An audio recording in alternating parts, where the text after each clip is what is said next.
बिस्मिल्लाहिर्रहमानिर्रहीम। अब मैं दावत दूंगा जनाब president Khanewal tax bar association जनाब मोहसन साहब को कि वो बजट पर अपना इजहार ख्याल पेश करें।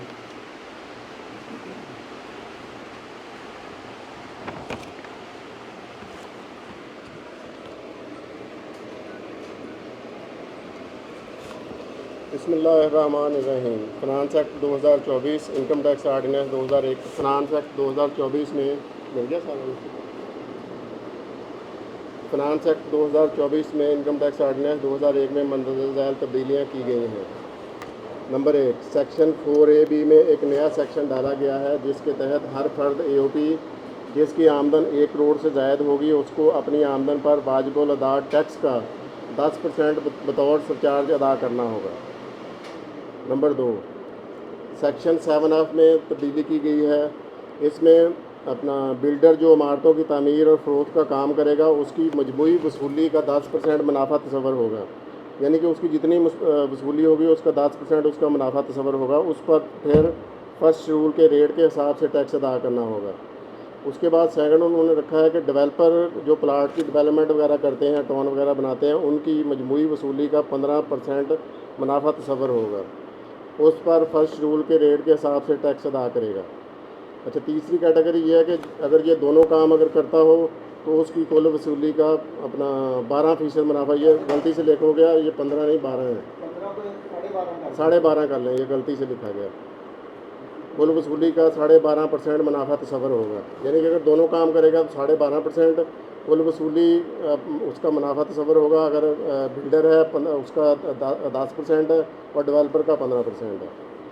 अच्छा, उससे आगे सेक्शन 92, अगर AOP का टर्नओवर 30 करोड़ से ज़ायद होगा तो उसको किसी चार्टर्ड अकाउंटेंट या कास्ट मैनेजमेंट अकाउंटेंट से ऑडिटेड अकाउंट्स रिटर्न के साथ लगाने होंगे। अगर 30 करोड़ से ज़ायद उसका होगा टर्नओवर, ना लगाने की सूरत में उसके मेम्बरान का आमदन का हिस्सा शेयर ऑफ इनकम जो मेम्बरान की होती है वो काबिल टैक्स हो जाएगी, यानी कि वैसे वो उस पर टैक्स नहीं लगता, लेकिन अगर वो ऑडिटेड अकाउंट नहीं लगाएगा तो वो काबिल टैक्स हो जाएगा। शेयर जो इनकम होती है मेम्बरान की।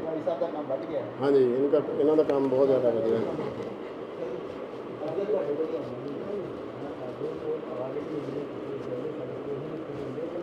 इन्हों का काम तो बहुत ज़्यादा है, इमरान साहब का भी बहुत ज़्यादा होया।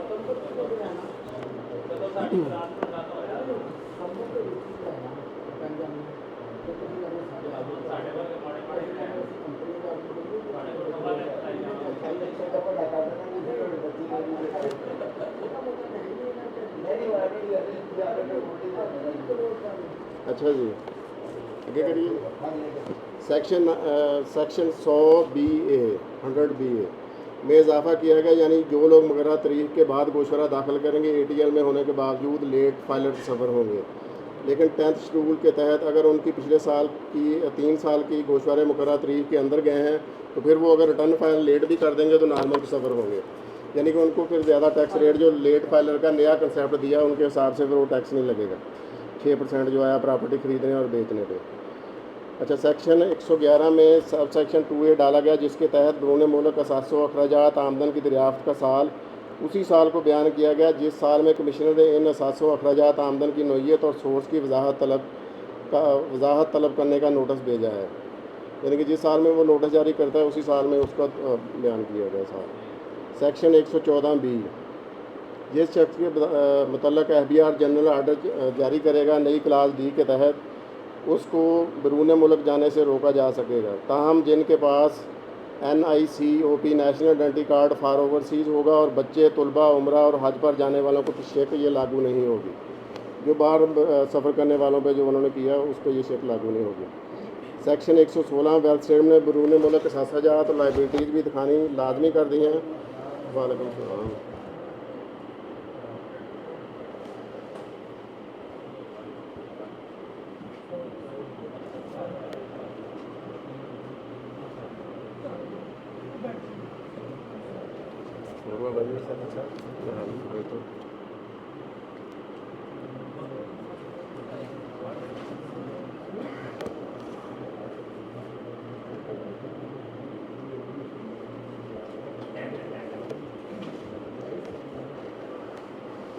सेक्शन 116 वेल्थ स्टेटमेंट ने बैरून मुल्क असासाजात लाइबिलिटीज़ भी दिखानी लाजमी कर दी हैं।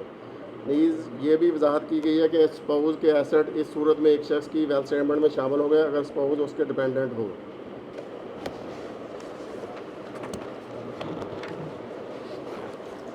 Number 8 section 121।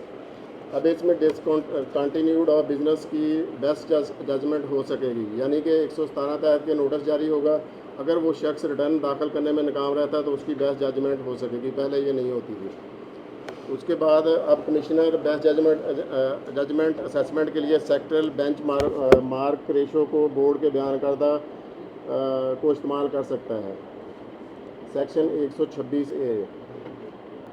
इस सेक्शन में वजाहत डाली गई है कि जिसके मुताबिक अगर किसी का बवजह आर्डर 2 करोड़ से ज़्यादा टैक्स लगेगा तो ट्रिब्यूनल में अपील होगी। यानी कि अगर किसी ने खुद से 20 लाख रुपए टैक्स दिया और बाद में आर्डर के ज़रिए 2 करोड़ 10 लाख लग जाता है तो उसकी अपील कमिश्नर के पास होगी, क्योंकि उसको टैक्स जो आर्डर के तहत है वो 1 करोड़ 90 लाख लगा है, तो इसलिए उसका अपील फिर कमिश्नर के पास ही होगी। सेक्शन 147। जहाँ सेल की रकम हो वहाँ सेल की रकम ना हो वहाँ गुज़श्ता साल की सेल को 120% बढ़ाया जाएगा। अच्छा, सेक्शन 154 के तहत फॉरेन एक्सचेंज प्रोसीड्स होंगी, उस पर 1% के हिसाब से सेक्शन 147 के तहत एडवांस टैक्स देना होगा।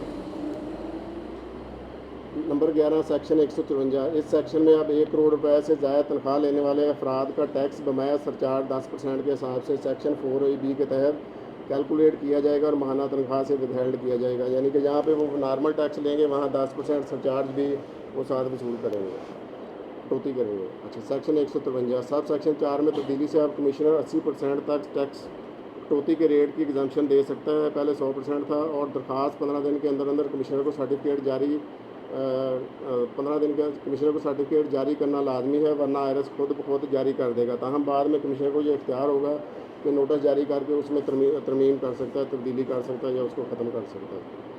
सेक्शन 154 एक्सपोर्ट पर 1% टैक्स विदहेल्ड होता है, उसको अब मिनिमम टैक्स कर दिया, पहले शायद ये फाइनल था, अब इसको मिनिमम कर दिया। हाँ जी। Section 182 penalties. क्लास 1AB के तहत अगर कोई शख्स 117(3) के नोटिस के बाद रिटर्न जमा नहीं करवाएगा तो ऐसे इंडिविजुअल को टैक्स का 0.1% या 1000 रुपये रोज़ाना के हिसाब से इनमें से जो ज़ायद होगा वो जमा करवाना पड़ेगा। लेकिन अगर इंडिविजुअल को कम से कम 10,000 रुपये और बाकी छूट हो, यानी कि अभी वगैरह में 50,000 रुपये जुर्माना होगा कम से कम। इंडिविजुअल को 10,000 है और बाकी 50,000 है। अगर कोई शख्स जिसको ताजर दो स्कीम के तहत रजिस्टर्ड होना लाजमी है, रजिस्टर्ड नहीं होता तो पहली दफ़ा इसकी दुकान 7 दिन के लिए सील कर दी जाएगी, और अगर फिर भी नहीं होगा तो 21 दिन के लिए सील कर दी जाएगी।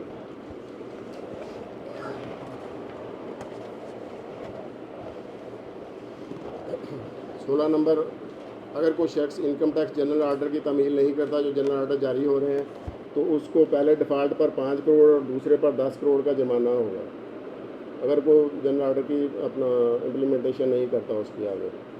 नंबर 17, अगर कोई OP या कंपनी इनकम टैक्स रिटर्न के मुतलका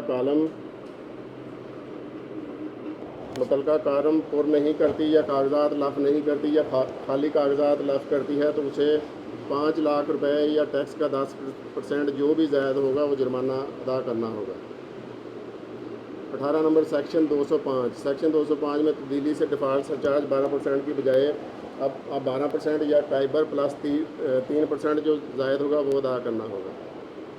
19 सेक्शन 236C। सेक्शन 236C में तब्दीली से अब मंदरजा झैल अफराद ने एडवांस इनकम टैक्स जमा नहीं करवाना। जंग से मुतसरा अपना वफाकी सूबाई या पाक फ़ौज के अफराद, वफाकी सूबाई या पाक फ़ौज के रिटायर्ड या हाज़िर सर्विस मुलाजमीन 236C अपना इन पे ये लागू नहीं होता। 236C में अब जो नए रेट हैं वो ये हैं। 5 करोड़ तक फाइलर अगर होगा तो 3%, लेट फाइलर होगा तो 6%, नॉन फाइलर को 10% है। 10 करोड़ तक 3.5% फाइलर का और 7% लेट फाइलर का और 10% नॉन फाइलर का। 10 करोड़ तक 4% फाइलर, 8% लेट फाइलर और नॉन फाइलर का 10%। उससे आगे 23 नंबर सेक्शन 236G। हर मैन्युफैक्चरर या कमर्शियल इम्पोर्टर जब डिस्ट्रीब्यूटर, डीलर या होलसेल को माल फ़रोख्त करेगा तो फाइलर से 0.1%, खाद के लिए 0.7 है, और नॉन फाइलर के लिए 2% के हिसाब से असल कीमत के साथ टैक्स वसूल करेगा और गवर्नमेंट के खजाने में जमा करवाएगा। इसका टैक्स क्रेडिट वो डिस्ट्रीब्यूटर डीलर या होलसेलर अपने गोशवारे दाखिल करवाते वक्त ले सकेगा। 236H, हर manufacturer, distributor, dealer, wholesaler, commercial importer अगर रिटेलर को माल फरोख्त करेगा तो उसके अलावा हर डिस्ट्रीब्यूटर या डीलर अगर दूसरे होलसेलर को माल फरोख्त करेगा तो फाइलर से 0.5% और नॉन फाइलर से 2.5% के हिसाब से असल फ़रोख्त की कीमत के साथ टैक्स वसूल करेगा। इसका टैक्स क्रेडिट जिसका टैक्स होती है वो गोशवारे में ले सकेगा। 200 सेक्शन 236 में तब्दीली से मंदरजा शरह से टैक्स वसूल किए जाएंगे।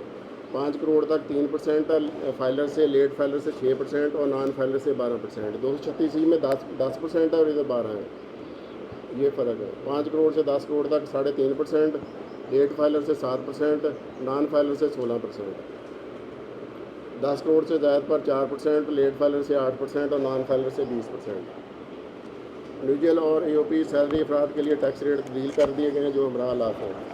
ये अपना रेट तब्दील कर दिए गए, अब नए हैं जो वो साथ जी 2025 के लिए। हाँ जी, कारोबारी अफराद और AOP के लिए टैक्स रेट 2025 ये 6 लाख तक 0% है, 6 लाख से 12 लाख तक 15% है, 12 लाख से 16 लाख तक 20% है और आगे फिर 16 लाख से 32 लाख तक 30% है और 32 से 56 लाख तक 40% है और आखिरी रेट जो है 56 लाख से अबव जो है वो 45% है।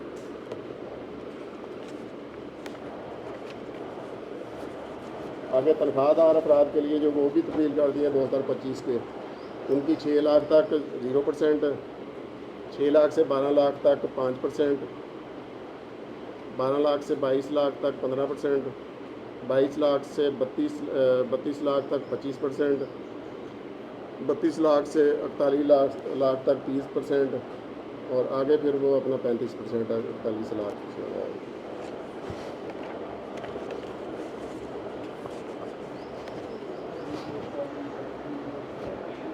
अच्छा, कैपिटल गेन के जो टैक्स है प्रॉपर्टी के वो भी चेंज कर दिए। वो 2000 पहले जो रेट है जो पहले प्रॉपर्टी खरीदी हुई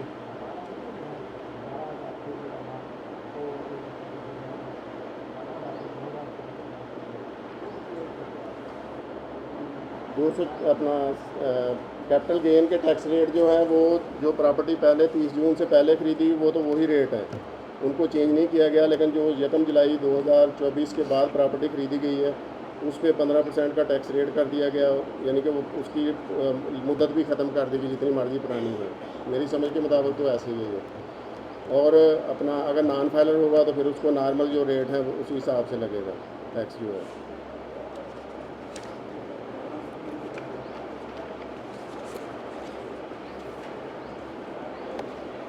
सेल टैक्स एक्ट 1990 सेक्शन 2 की क्लास 37 टैक्स फ्रॉड को तब्दील कर दिया गया और मंदरजा तफसीली तारीफ दी गई है। टैक्स फ्रॉड का मतलब है कि जानते हुए ऐसी सेल टैक्स रिटर्न स्टेटमेंट झूठे कागजात जमा करवाना या असल कागजात छुपाना जिसकी वजह से टैक्स कम जमा करवाना या टैक्स क्रेडिट ज़ायद क्लेम करना या गलत रिफ़ंड क्लेम करना। इसके अलावा मंदरजा मामलात भी टैक्स फ्रॉड कहलाएंगे। काबिल टैक्स सेल्स का छुपाना, झूठा इनपुट क्लेम करना, काबिल टैक्स अशिया का बगैर इनवाइस फ़रोख्त करना, काबिल टैक्स अशिया की तरसील के बगैर इनवाइस जारी करना, मंदरजा पर एतराज़ A और D के अलावा टैक्स अदा ना करने के लिए इनको टैक्स ज़ायद क्लेम करना, अशिया फ़रोख्त करके लोगों से इकट्ठा किया टैक्स 3 माह में जमा ना करवाना, रिफ़ंड लेने या टैक्स से बचने के लिए जाली इनवाइस या जाली कागजात, जाली अकाउंट्स या झूठे कागजात वगैरह जमा करवाना, कागजात को तब्दील करना, ज़ाया करना इस कानून के मुताबिक रखना ज़रूरी है। ऐसी कोई भी चीज़ के कारोबार में मुलव्वस होना, इसकी खरीद फरोख्त करना जो कि कानून के तहत ज़ब्त होनी चाहिए। काबिल टैक्स अशिया को सेल टैक्स कानून के मुताबिक रजिस्टर्ड हुए बगैर फ़रोख्त करना, जानबूझकर ऐसा काम करना या ना करने की वजह बनना जैसे टैक्स नुकसान हो, इसमें टैक्स अच्छा उससे आगे फिर ये है कि इसमें टैक्सदार को साबित करना होगा कि अगर ये काम करता है तो फिर उसको अपनी बेगुनाही साबित करनी पड़ेगी कि ये मैंने अनइंटेंशनली काम किए ऊपर वाले, ये भी टैक्सदार पर ही है। यानी जेड़ा काम तुसी करोगे सारा टैक्स फ्रॉड ही है। सेक्शन 11D सब सेक्शन 1 में इसमें सब सेक्शन 1 में इस सेक्शन के तहत अगर कोई शख्स 26/2 के नोटिस के जवाब में रिटर्न जमा नहीं करवाता, बी जो है वो सेक्शन 25 या 38A के नोटिस के जवाब में कागजात जमा नहीं करवाता, तो असिस्टेंट कमिश्नर इसके खिलाफ नोटिस जारी करने के बाद अवेलेबल इंफॉर्मेशन या मवाद की बुनियाद पर बेस्ट जजमेंट असेसमेंट कर सकता है। और इसमें आगे ये है कि सब सेक्शन 1 की क्लास बी के तहत अगर रजिस्टर्ड यानी कि 2538 नोटिस वाला जो ऊपर जिक्र आया, सब सेक्शन 1 की क्लास बी के तहत अगर रजिस्टर्ड शख्स नवाइस या दूसरा रिकॉर्ड पेश करने में नाकाम रहता है तो IRO इनपुट टैक्स को डिसअलाउ या कम कर सकता है। जहाँ पर सब सेक्शन 1 की क्लास ए यानी कि ऊपर जो पहले पढ़ी गई 11D की 1A की नाकामी पर बेस्ट जजमेंट आर्डर पास हुआ हो, आर्डर जारी होने के बाद मुतलका शख्स 60 दिन के अंदर अपनी रिटर्न दाखिल कर देता है और डिफ़ॉल्ट सरचार्ज और पेनल्टी शो काज नोटिस और आर्डर खुद अगर अदा कर देता है तो शो काज नोटिस और आर्डर खुद ब खुद ख़त्म हो जाएगा।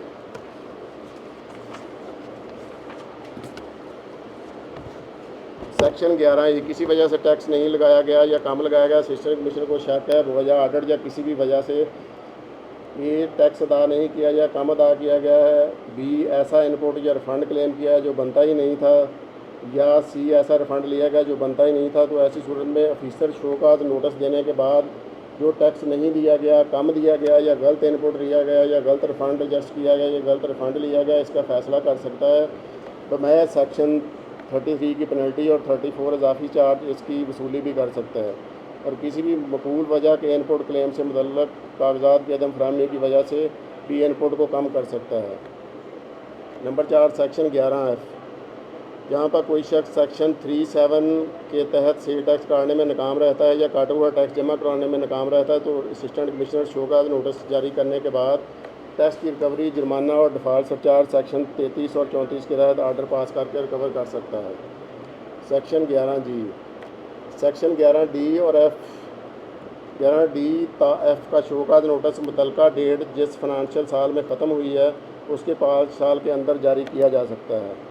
सेक्शन 11D-E-F के तहत आर्डर शो काज नोटिस जारी होने के बाद 120 दिन के अंदर करना होगा या सच एक्सटेंडेड पीरियड के लिए रीज़न अपना कमिश्नर रिकॉर्ड करेगा, लेकिन 90 दिन से ज़्यादा एक्सटेंड ज़्यादा नहीं होगा। सेक्शन 21 के तहत सेक्शन 2 में लफ्ज़ ब्लैक लिस्ट की जगह पर इशू एन ऑर्डर और सस्पेंशन ऑफ ब्लैक लिस्ट शामिल किया गया है।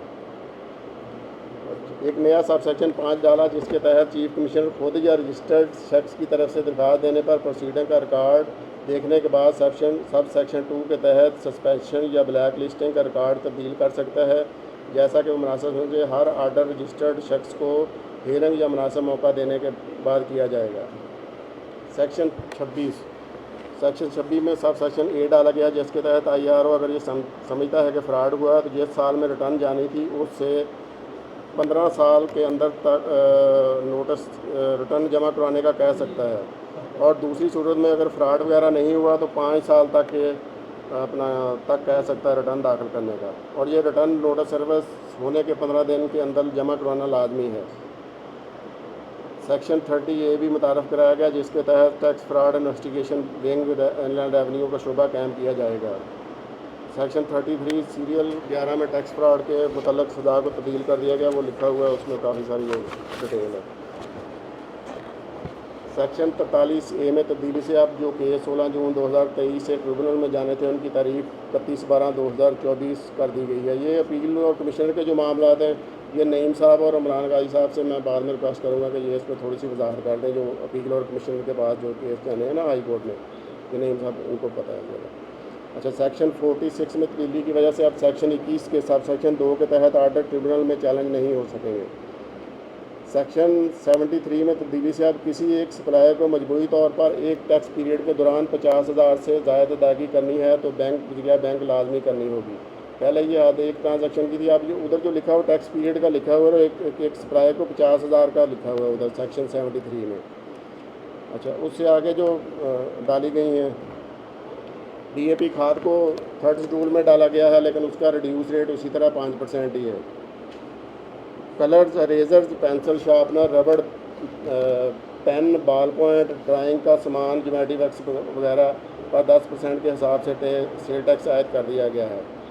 दूध को एग्जाम्प्ट कर दिया, लेकिन ब्रांड के साथ फ़रोख्त होने वाला और कॉर्पोरेट डेयरी फार्म से फ़रोख्त होने वाले दूध पर 18% टैक्स आयद किया गया है। 6 शेड्यूल की एंट्री नंबर 13 और 15 ख़त्म होने से अफगानिस्तान से आने वाली सब्जियां और फ्रूट पर टैक्स आयद किया गया है। 6 एंट्री नंबर 120 ख़त्म होने के बाद अब लेबॉर्ट्री में तशख़ीस के लिए इस्तेमाल होने वाली किट्स पर भी टैक्स आयद किया गया है। खल बनोला पर 10% के हिसाब से सेल टैक्स लगाया गया है। खल पर सवैयाँ, शीरमाल, बन, रस्क पर 10% के हिसाब से सेल टैक्स लगाया गया है, पहले ये एग्जाम्प्ट थे। ट्रैक्टर पर 10% के हिसाब से सेल टैक्स लगाया गया है। इंपोर्टेड पर्सनल कंप्यूटर्स और लैपटॉप कंप्यूटर्स पर 10% के हिसाब से सेल टैक्स लगाया गया है। Poultry feed, cattle feed, sunflower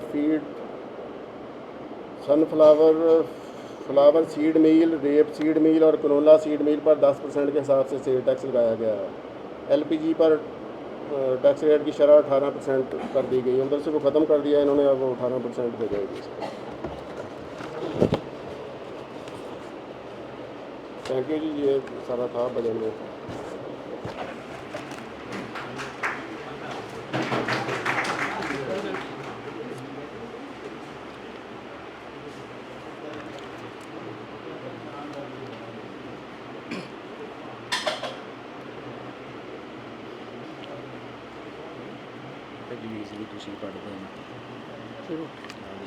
ये तो बड़े हैं। ठीक।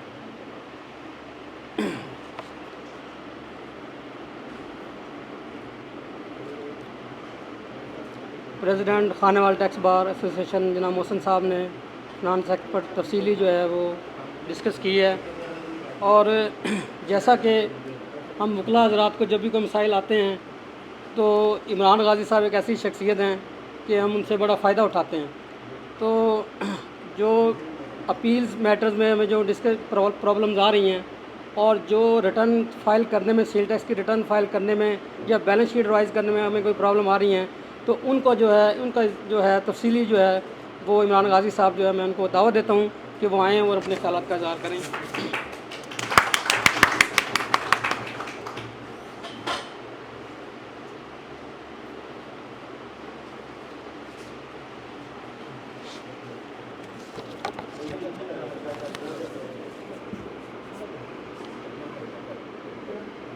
औज़ुबिल्लाहिमिनश्शैतानिर्रजीम, बिस्मिल्लाहिर्रहमानिर्रहीम। सबसे तो पहले मैं खानेवाल टैक्स बार जनाब सदर और जनाब जनरल सेक्रेटरी नईम साहब का और तमाम एग्जीक्यूटिव बॉडी का और सीनियर हमारे सलीमी साहब, मोहम्मद यूनुस गाज़ी साहब, गुलाम अली चुगताई साहब और चौधरी साहब, इन सब की मेहरबानी के एक इतना अच्छा प्लेटफॉर्म पे आपने फाइनेंस एक्ट और इसके ऊपर सेमिनार का इनेकाद किया है। और खानेवाल टैक्स बार की हिस्ट्री में याद रखा जाएगा कि आज इतने सारे हम सब दोस्त मौजूद हैं और इस काबिज को हमेशा मैं अप्रिशिएट करते हैं हम सब। जो मुझे फिल बदी कहा गया जी कि 2-3 चीज़ें ऐसी हैं कि उसमें अपील्स और नए सिनारों में अपील का क्या होगा, तो बेसिकली फ्रांस एक्ट के ज़रिए अपील में तब्दीली नहीं आई। फ्रांस एक्ट से पहले एक टैक्स लॉ अमेंडमेंट एक्ट 2024 आया था, उसके तहत अपील्स का सिस्टम बदला गया था और उसको मैं ज़रा थोड़ा सा एक्सप्लेन कर देता हूँ कि और बहुत सारे दोस्तों को प्रॉब्लम होती है, मुझसे सवाल भी आते हैं अक्सर कि कितनी अपील फ़ीस जमा करवानी है।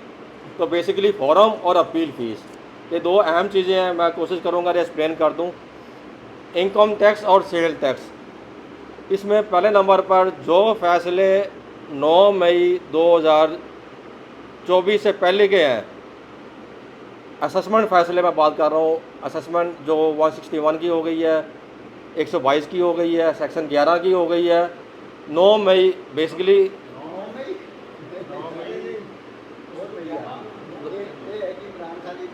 सर वो आपकी बात ठीक है, इसमें थोड़ा सा एक्सप्लेन कर दूँ। 3 मई से बेसिकली लॉ एप्लीकेबल हुआ है और 6 को मेरे ख्याल में सदर पाकिस्तान साहब की तरफ से इसको कंसेंट मिली है। और जो हमारा आर्टिकल कॉन्स्टिट्यूशन ऑफ पाकिस्तान है वो यही कहता है जी कि जिस तारीख को सदर पाकिस्तान के पास गया है उसी तारीख से ही एप्लीकेबल होगा। लेकिन 2 फैसले हमारे पास लाहौर हाई कोर्ट के आ गए हैं जो कि इसको 9 मई से अप्लीकेबल कर रहे हैं। अब उसके पीछे क्या रीज़न है? हमारे पास 9 मई की एक आसानी भी हो गई है और उन्होंने भी लाहौर हाई कोर्ट के ऑर्डर में इसको 9 मई कहा गया जी कि 9 मई से एप्लीकेबल हो गया है। और इसमें बेसिकली लाहौर हाई कोर्ट के जो फैसले हैं उसमें पहले नंबर पर कहा गया जी कि जो हमारा कि नया एक्ट जो आया है वो एप्लीकेबल है 9 मई से। और दूसरे नंबर पर 9 मई से जब पहले की जैसी जितनी भी असेसमेंट है, जितने भी ऑर्डर हैं, उनके लिए माय लॉर्ड जस्टिस साहिर करीम साहब की जजमेंट आ गई है और उसमें उन्होंने यही कहा जी कि वो पुराने लॉ के मुताबिक जो उनको वेस्टेड राइट उस वक्त मौजूद थे उसी राइट के मुताबिक ही वो अपील करेंगे। उनके पास दोनों अपील के फॉर्म है, वो पहले कमिश्नर अपील के पास जाएंगे, फिर उसके बाद ट्रिब्यूनल में आएंगे। अब इस सिनेरियो के बाद हुआ ऐसे कि सेक्शन 127 इनकम टैक्स में जो कमिश्नर अपील का था और सेल टैक्स में सेक्शन जो 45B है वो है बेसिकली कमिश्नर अपील के पास अपील करने का, उसको ताबे नहीं किया गया था, डिपेंडेंट नहीं किया गया था इस पेक्यूनियरी लिमिट के अंदर।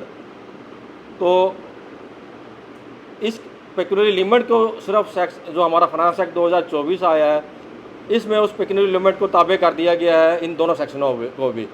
इससे पहले यही कहा गया था कि जी कि आपने अगर अपील करनी है इर्रेस्पेक्टिव कि वो कितनी भी उसकी डिमांड है, कितनी भी उसमें टैक्स लगाया गया है, इसके बावजूद भी आप कमिश्नर अपील को अपील कर सकते थे। लुकुना था ला का फाइनेंस एक्ट 2024 में क्लियर हो गया है।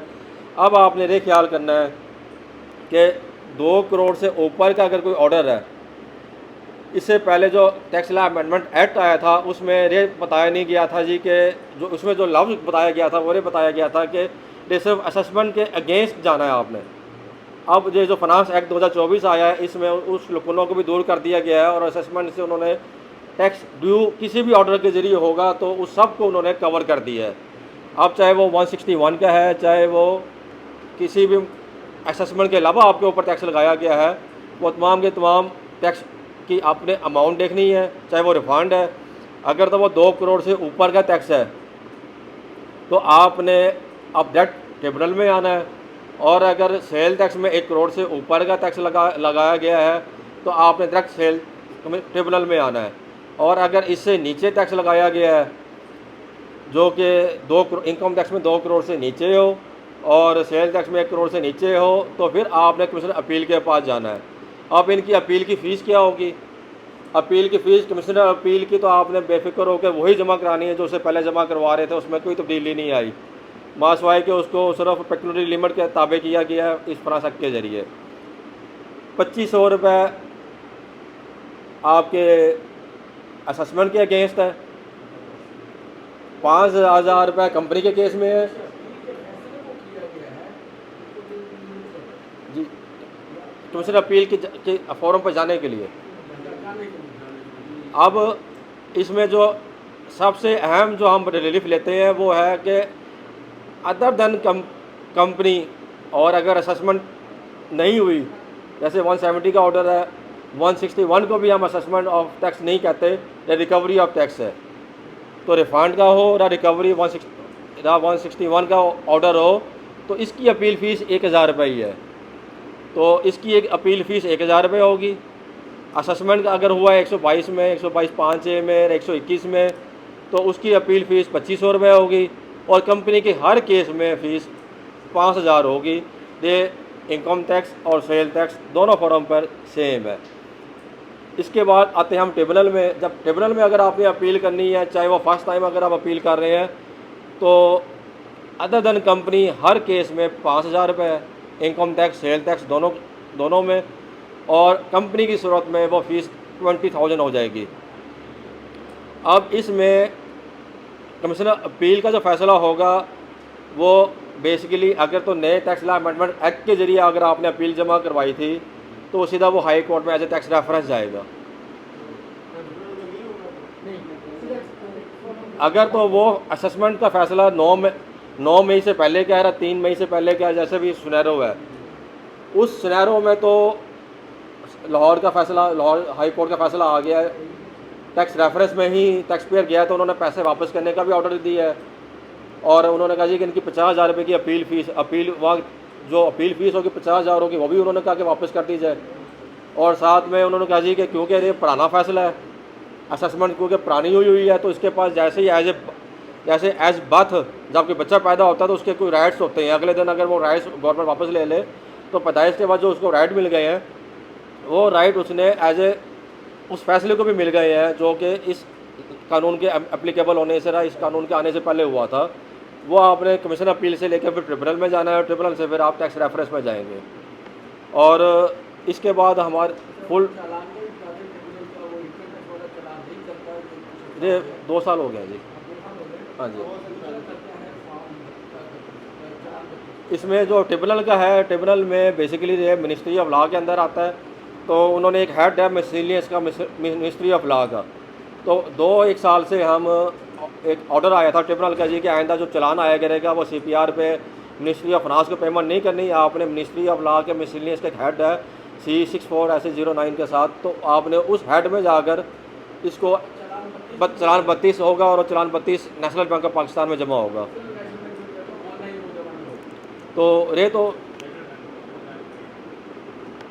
इसके साथ अपील का अगर किसी का कोई सवाल हो, क्योंकि कम्प्रिहेंसिवली हमने डिस्कस कर लिया है कि ट्रिब्यूनल का फ़ैसला अगर होगा तो फिर भी आपने, अगर फर्स्ट टाइम अगर आपने ट्रिब्यूनल में आए हैं, कमीशन अपील का फॉर्म आपने फॉरगो किया है लॉ के तहत और आप ट्रिब्यूनल में आ गए हैं, अपना ट्रिब्यूनल का ऑर्डर आपके ख़िलाफ़ आ गया है, तो फिर भी आपने टैक्स रेफरेंस में जाना है जिसकी फ़ीस 50,000 होगी। और टैक्स लॉ अमेंडमेंट एक्ट मेरे 50,000 FBR और टैक्स पेयर दोनों के लिए सेम था, लेकिन ये जो फाइनेंस एक्ट 2024 इसमें तब्दीली कर FBR के जो रेफरेंस होंगे, डिपार्टमेंट के रेफरेंस को एक्सक्लूजन दे दी गई है। अब उन्होंने इसकी अपील फ़ीस जो हाई कोर्ट की है वो जमा नहीं करवानी। इसके अलावा कोई सवाल हो तो एक दूसरा टॉपिक मुझे कहा है कि 350 SRO के तहत। हाँ जी, अच्छा,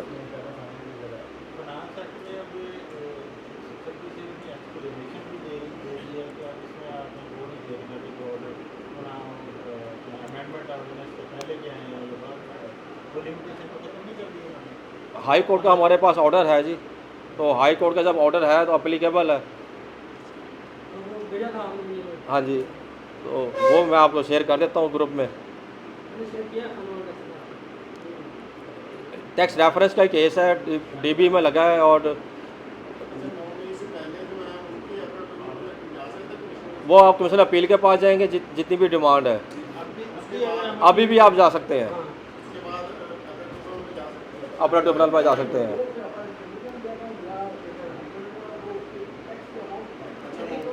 अच्छा, फिर एक सबसे बड़ा एक लकुन डायलेमा हम फंसे बैठे हैं इस वक्त, बड़ा एक प्रॉब्लम आ गई है। हम सब टैक्स पे जितने भी टैक्स कंसल्टेंट हैं, और ये प्रॉब्लम आई है कि टैक्स लॉ अमेंडमेंट एक्ट 2024 के तहत कहा गया था जी कि 16 जून तक कमिश्नर अपील जितने फ़ैसले पेंडिंग होंगे वो इस लिमिट से 1 करोड़ सेल टैक्स के और 2 करोड़ इनकम टैक्स के वो ट्रिब्यूनल में भेज देगा। अब फाइनेंस एक्ट 2024 के तहत वो 16 जून से उन्होंने इसको कंडोन करके 31 दिसंबर 2024 कर दिया है और उसको कहा गया जी कि कमिश्नर अपील इसने अरसे में जितनी भी पेंडिंग अपीलें हैं वो डिस्पोज ऑफ करें। प्रैक्टिकली लॉ बाद में आया है, एप्लीकेबल पहले था। 16 जून को से पहले ही कमिश्नर अपील जितने भी ऑल ओवर द पाकिस्तान है इन्होंने अपनी अपीलें भेज दी हैं अपना ट्रिब्यूनल में। अब अपना ट्रिब्यूनल के पास वो पेंडिंग है, उनको कहा गया था कि आपने 3 महीने के अंदर अंदर इनको डिस्पोज ऑफ करना है। अब कानून में थोड़ा सा मसला आ गया है, राह पे इंटरप्रिटेशन की समझ नहीं आ रही किसी को भी। कमिश्नर अपील साहब वहाँ से ट्रिब्यूनल से अपीलें वापस मांग रहे हैं तो वो वापस नहीं कर रहे, ना ही वो फिक्स कर रहे हैं कि 3 माह के अंदर उन्होंने इसको डिसाइड करना है। या तो वो फिक्स करके इसको डिसाइड करें अपने ट्रिब्यूनल के फॉरम से, क्योंकि जब मैं स्टे लेने जाते हैं तो स्टे के लिए प्रॉब्लम आती है। कमिश्नर अपील करता है जी कि मेरे MPR जो उसकी मंथली परफॉर्मेंस रिपोर्ट है उसमें से वो माइनस हो गई है, उन्होंने डिस्पोजल कर दी है, तो अपील पेंडिंग नहीं है। IRS सॉफ्टवेयर इनकम टैक्स की वो उसको बाकायदा रिफंड की जो हमारी स्टे की एप्लीकेशन है वो एंटरटेन कर रहा है। आरएस में अभी तक वो एप्लीकेशन कमीशन अपील के पास ही है हमारी, लेकिन कमीशन अपील के अकाउंट से वहाँ चली गई हैं।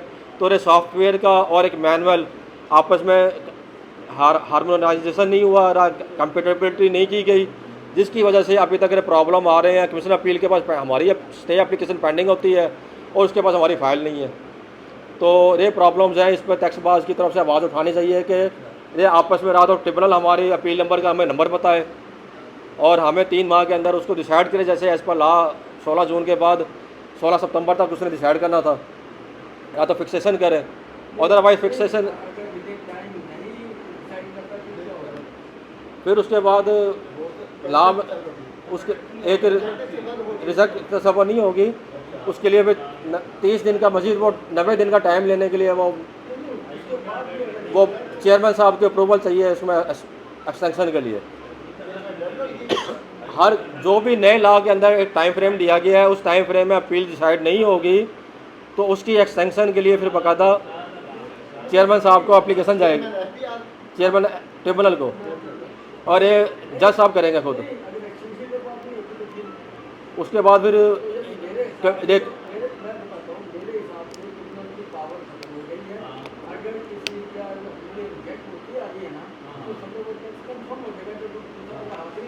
इस पर जी हमारे पास सुप्रीम कोर्ट का लार्जर बेंच का फैसला आया हुआ है हमारे पास। कमीशन अपील का फोरम से अपील 120 दिन में डिसाइड नहीं होती तो फिर क्या होगा। वहाँ सुप्रीम कोर्ट ने जस्टिस आयशा मलिक ने फैसला कर दिया था कि वो अपील ख़त्म हो गई है, उसका कमीशन अपील का ऑर्डर ही इनवैलिड हो गया है। तो बाद में लार्जर बेंच बैठा और उस लार्जर बेंच में रिव्यू में टैक्सपेयर किया, उन्होंने कहा जी कि अगर कमीशन अपील का फ़ैसला ही जो मेरी फेवर में हुआ है अगर वही इनवैलिड हो गया है तो फिर इसका मतलब असेसमेंट का फ़ैसला प्रवेल कर गया है। तो फिर लार्जर बेंच ने कहा जी कि 120 दिन की जो प्रोविजन है वो मैंडेटरी नहीं है, डायरेक्टरी है। तो इसी तरह ये जो प्रोविजन हैं टैक्सपेयर के अगेंस्ट जो जारी होती हैं वो मैंडेटरी नहीं होती हैं, वो डायरेक्टरी होती हैं। अगर वो डायरेक्टरी प्रोविजन एक्सपायर हो जाएगी तो लॉस टैक्सपेयर को नहीं होगा, डिसाइड फिर भी इसी फोरम ने ही करना है। लेकिन इसके ऊपर जो कॉन्सिक्वेंस दिए गए हैं सेक्शन 130 सब सेक्शन 2 के अंदर कमेटी बनाई गई है, फिर वो केस अल्टीमेटली उस कमेटी के पास जाएगा और इस बार टैक्स लॉ अमेंडमेंट एक्ट के ज़रिए बाकायदा अख्तियार दे दिया गया है कि किसी जज को वो चाहे तो एक्सप्लेनेशन कॉल किया जा सकती है, उस जज को उस ओहदे से अपना हटाया भी जा सकता है। तो ये सारे अख्तियारात अब मिनिस्ट्री ऑफ लॉ और इस टैक्स लॉ अमेंडमेंट एक्ट के ज़रिए मौजूद है। हर केस में इंक्वायरी होगी, हर केस को रिव्यू होगा, टैक्स पेयर का रहे होगा जी कि उसकी अपील पेंडिंग ही तस्वर होगी। उसका सुप्रीम कोर्ट का डिसीजन अगर देखा जाए तो अख्तियार 120 दिन के बाद भी है, डायरेक्टरी है, मैंडेटरी नहीं है, लेकिन एक्सप्लेनेशन कॉल ज़रूर होगी, रिजेक्ट तस्वर नहीं होगी।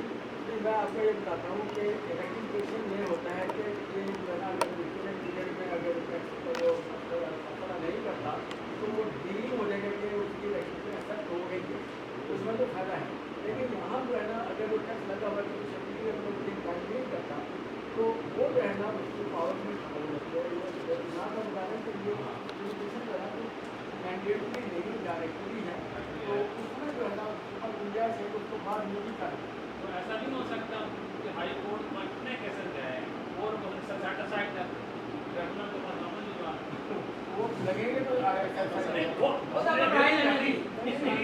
पेंडिंग को छोड़ा सुनो ना, जब केस पेंडिंग है हम सब जानते हैं केस पेंडिंग है तो उसकी प्रोसेसिंग ही नहीं हो रही, जब प्रोसेसिंग ही नहीं हो रही तो ना तो किसी प्रेजेंटेशन है ना किसी का पास हो रही है। हाई कोर्ट के पास क्या ही नहीं है कि एक्सेप्ट तो क्या था और बर्डन तो है हाई कोर्ट रिमाइंड ही करता है ताकि दोबारा नहीं सर, ये ट्रिब्यूनल की हम ट्रिब्यूनल की बात कर रहे हैं। ट्रिब्यूनल में अगर पेंडिंग हो तो ATIR में अगर अपील पेंडिंग है और डिसाइड नहीं होती विद इन टाइम जो प्रेस्क्राइब टाइम दिया गया है तो फिर वो एक्सटेंशन के लिए चेयरमैन ATIR और जो कमेटी की तरफ से एक्सटेंशन को एप्लीकेशन जाएगी, बाकायदा एक्सप्लेनेशन जाएगी कि क्यों पेंडिंग हुई है। और नहीं, उस पर कोई ऐसा लॉ नहीं है जी। इस पर लिमिटेशन है लेकिन एक्सप्लेनेशन का लॉ नहीं है। अपील वो पेंडिंग ही तस्वर होगी, वो सुप्रीम कोर्ट की जजमेंट आ गई है तो वो पेंडिंग। हाँ जी। तो इसी तरह फिर हाई कोर्ट में भी एक स्पेशल बेंच बनेगा जो इन केसों को सुनेगा, लेकिन अभी तक corresponding special bench high court में नहीं बने।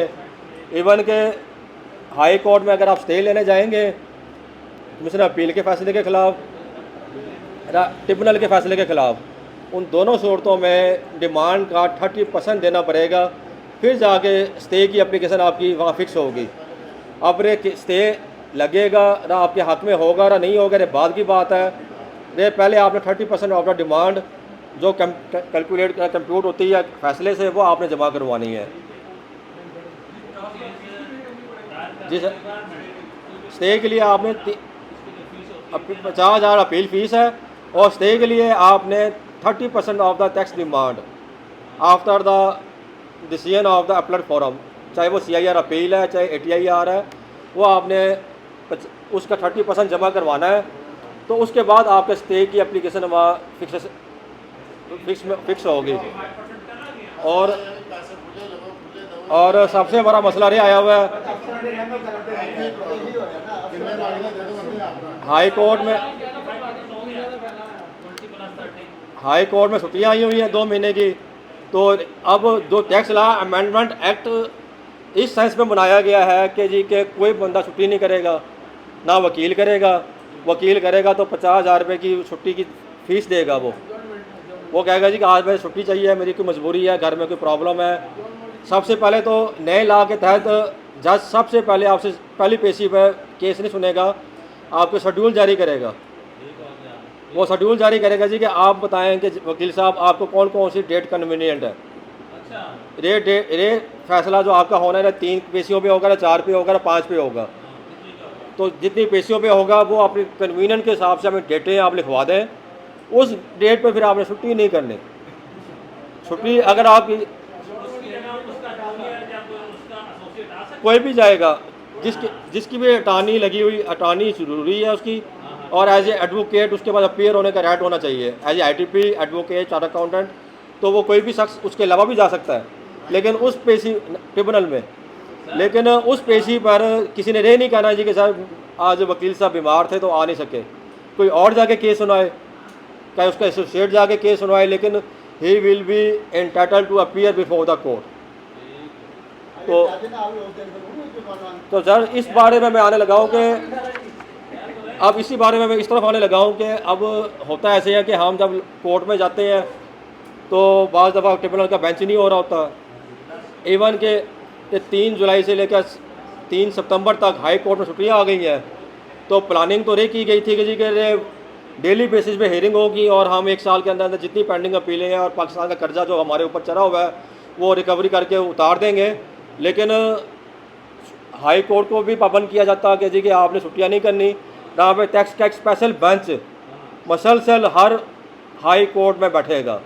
इस पर अभी तक कोई अमल दरामद नहीं हुआ, और नुकसान किन को हो रहा है? वो हमारे टैक्स पेयर्स को हो रहा है, और पिस को हो रहा है, वो हम वकील पिस रहे हैं, जिस पर सारा बटन आ गया है कि वो 30 दिन के अंदर अपील जमा कराए।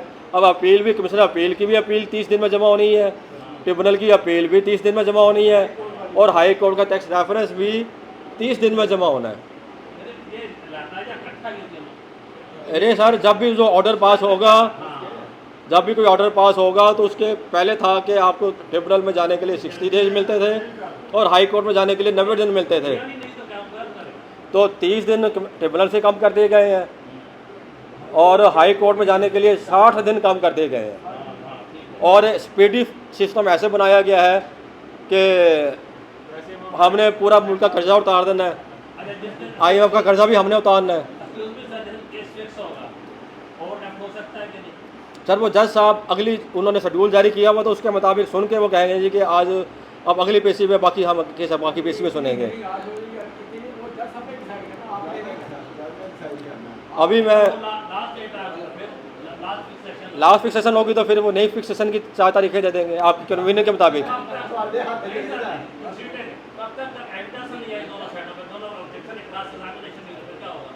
सर क्रॉस एग्जामिनेशन तो आपकी तरफ से ज़रूरी है, महकमे के पाबंद नहीं किया गया कि वो भी आए।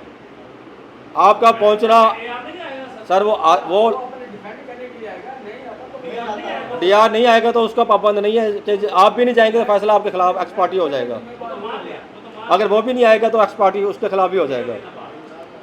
और अब जो सूरत हाल ये हो गई है कि एक केस में मैं अभी लाहौर गया हूँ पिछले हफ्ते, 2 अरब की डिमांड थी, तो मैंने कहा सर स्टे के लिए आए हैं और मेन केस भी लगा हुआ है। तो जज साहब कहते रहे तो मेरे पास ज़रा रकम तो पड़े कितनी लिखी हुई है। मैंने जरा 2.5 सैकड़ा हज़ार करके जब 2 अरब तक पहुंचा तो उन्होंने कहा जी कि एक तो बहुत बड़ा केस है, चौथा 5वां केस होगा जो मेरे पास लगा है, इस पर मैं फ़ाइल मंगवा के सुनूंगा। मैंने कहा सर मुल्तान से आए हैं, मेहरबानी करें। उन्होंने कहा नहीं जी फाइल आएगी तो केस सुना जाएगा, अदरवाइज केस नहीं सुना जाएगा। मैंने कहा सर हमारे महकमे का म्यार ये है कि इसके आगे 4-5 सिफरें वो और लिख दे तो हम IMF का कर्जा भी उतार सकते हैं। हमारे तो अफसर इतने काबिल हैं, 4-5 आप जो मेरा केस नहीं सुन रहे, मेरी 2 बातें सुन लें, आप कहेंगे रे अफसर को बुला के इसको अभी इस पर स्किचर पास करके उसको नौकरी से निकाल के इसको किसी अपना क्या कहते हैं क्लर्क भर्ती कर दिया जाए। और आप कह रहे हैं जी कि मैं मुझे दोबारा मुल्तान से आप कह रहे हैं दोबारा हूँ, लेकिन उन्होंने कहा नहीं जी आप फिर भी दोबारा ही आएंगे, कर्जा भी वो बेशक वो अफसर उतार सकते हैं, लेकिन जो भी सूरत हाल है मुल्क भी इन्होंने चलाना है। हमने जिन भागदौड़ अपने मुल्क की जिन लोगों के हाथ में दी हुई है उनको ज़रा भी ख्याल नहीं आता जी कि 4 सिफर लगाते हुए हालात क्या होते हैं कि वो इतनी बड़ी रकम बनती है कि जब वो रकम पहुंचती है वज़ीर-ए-आज़म साहब के पास तो फिर रिपोर्टिंग होती है जी कि 2.7 ट्रिलियन जी हमारा पेंडिंग है। और उस पेंडेंसी के तौर पर जी कि हमारा क्योंकि स्पीडी सिस्टम नहीं है इंसाफ का, तो वकीलों को और टैक्स पेयर्स को रगड़ा दे दें, और ये सारा इस रगड़े के ऊपर हम बहस कर रहे हैं।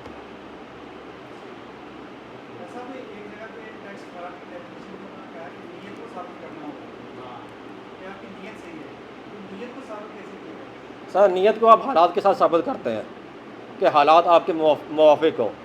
मसलन कि मैंने आज इस मीटिंग के लिए आना है, मुल्तान से निकले हैं, मैं नहीं पहुंच पाता तो कम से कम मैं आपको ये तो कह सकता हूं कि सर मेरी गाड़ी का टायर ब्रस्ट हो गया था, मैं रहा मौजूद हूँ, मेरे पास वीडियो क्लिप भी आपके पास अपनी लाइव लोकेशन भी भेज देता हूँ।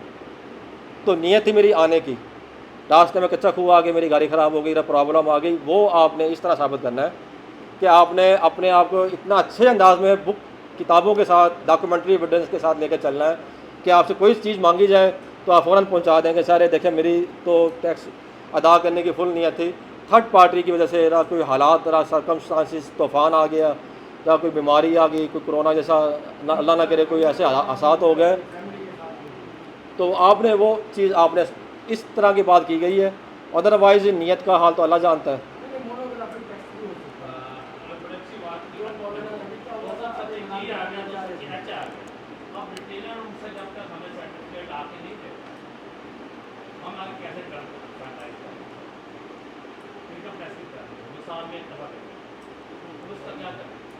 सर उसका आप MIS में जाएँ खुद निकाल लें, ये तो आप FBR तो आपका हेल्प कर रहा है।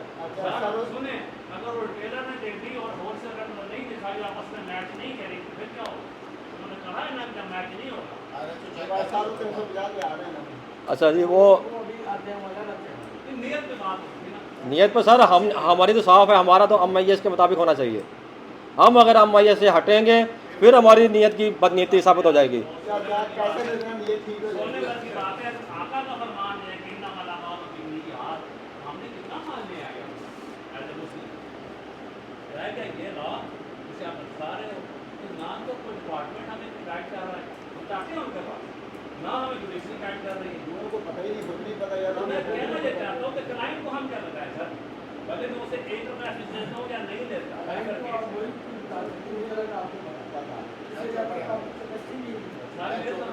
सर क्लाइंट को ज़्यादा अच्छा जी, अब इस SRO 428 की बात की है, इसके बाद 350 पे भी मुख्तसर करूँगा। 428 ये 2020 से आया हुआ कानून, और उस कानून के तहत हॉस्पिटल्स, डॉक्टर्स, पैथोलॉजिस्ट और स्कूल्स ये तमाम के तमाम पहले रे लगाया गया था 8 शहरों पे, और 8 शहरों में उस सूरत में जो रिटेलर और इस तरह के जो रिटेलर वो जो कि मल्टीनेशनल कंपनियां के तहत काम कर रहे हैं, किसी AC स्टोर्स के अंदर काम कर रहे हैं, मेगा मॉल के अंदर काम कर रहे हैं रिटेलर्स। तो इन कैटेगरीज पर जब लगाया गया तो साथ ये कहा गया जी कि ये पॉइंट ऑफ सेल लगाएंगे। ये बेसिकली पॉइंट ऑफ सेल हम समझते रहे हैं सेल टैक्स वाला। ये सेल टैक्स का SRO नहीं आया था, इनकम टैक्स का SRO आया था। साथ उन्होंने इसका बेनिफिट टैक्स पेयर क्या लेता रहा है उसका उन्होंने सॉफ्टवेयर इनकम टैक्स का डिज़ाइन नहीं किया। हमें नोटिस आए, हमें नोटिस उन्होंने कहा जी कि ये हॉस्पिटल है आपका, आप इसको इंटीग्रेट कराएं। मैंने कहा सर मुझे क्या इंटीग्रेशन कराने के लिए सेल टैक्स नंबर लेना पड़ेगा? उन्होंने कहा जी कि बिल्कुल लेना पड़ेगा। ऐसा तो इंटीग्रेशन ऐसे हमारे पास सॉफ्टवेयर ही नहीं है जो कि बगैर सेल टैक्स नंबर लिए आपको इंटीग्रेशन को अलाउ कर सके। मैंने सवाल किया कि सर मेरा जो पाबंद किया गया है पॉइंट ऑफ सेल मैं लगवाना चाह रहा हूँ, लेकिन मैं सेल टैक्स के अंदर क्यों रजिस्टर कराऊँ? वो कहता जी कि हमारे पास तो और मेरे जो कॉलम है वो Tier 1 के जो आप POS लगा रहे हो Tier 1 का रिटेलर का POS इंटायर कॉलम उसके नॉइस के कॉलम मुख्तलिफ है, उसका इनपुट मुख्तलिफ है, मेरा तो इनपुट कुछ और है। तो मैं उसके साथ सेल टैक्स में रजिस्टर करा के क्यों इस तरफ आऊँ? तो महकमा इस वजह से 4 साल खामोश बैठा रहा।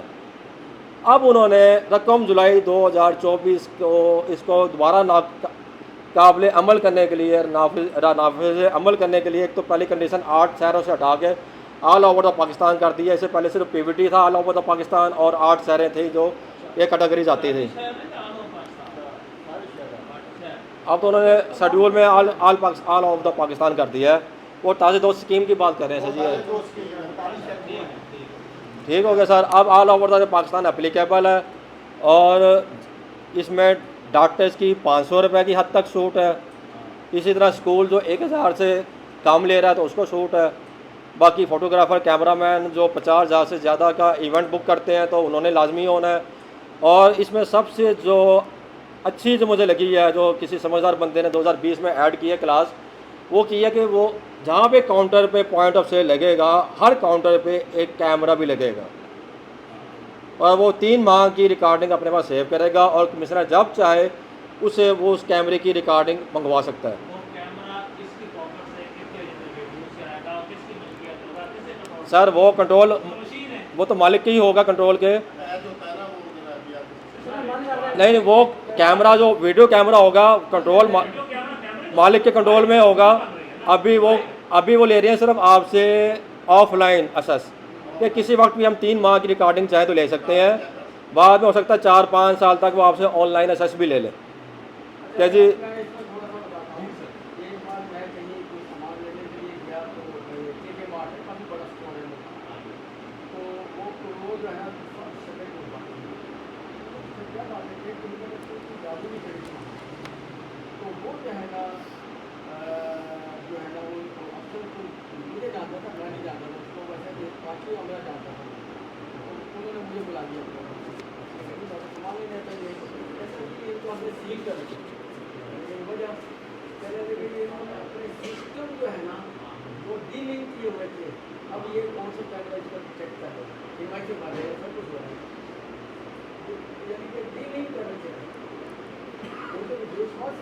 उस कैमरे का सबसे बड़ा फ़ायदा पता क्या होगा जो मैं समझता हूँ, आपका इनकम टैक्स पर्पज़ के लिए एस्टीमेट लगाना कि एक डॉक्टर के पास पर डे पेशेंट कितने आते हैं, वो आसानी से बजाय कि इंस्पेक्टर के वहाँ बिठाया जाए उसे एक हफ्ते की रिकॉर्डिंग मंगवा लें।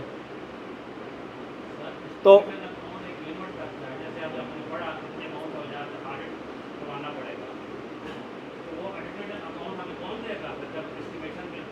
एस्टिमेशन से बात नहीं हो रही। जब आप पॉइंट ऑफ सेल में जाएंगे तो फिर 100% आपकी तो ट्रांजैक्शन FPR के रिकॉर्ड में चली गई। जी और उसके सॉफ्टवेयर आ गए हैं, जी। अब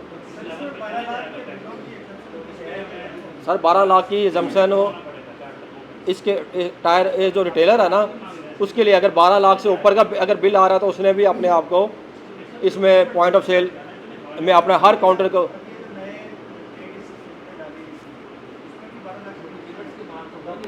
किसमें जी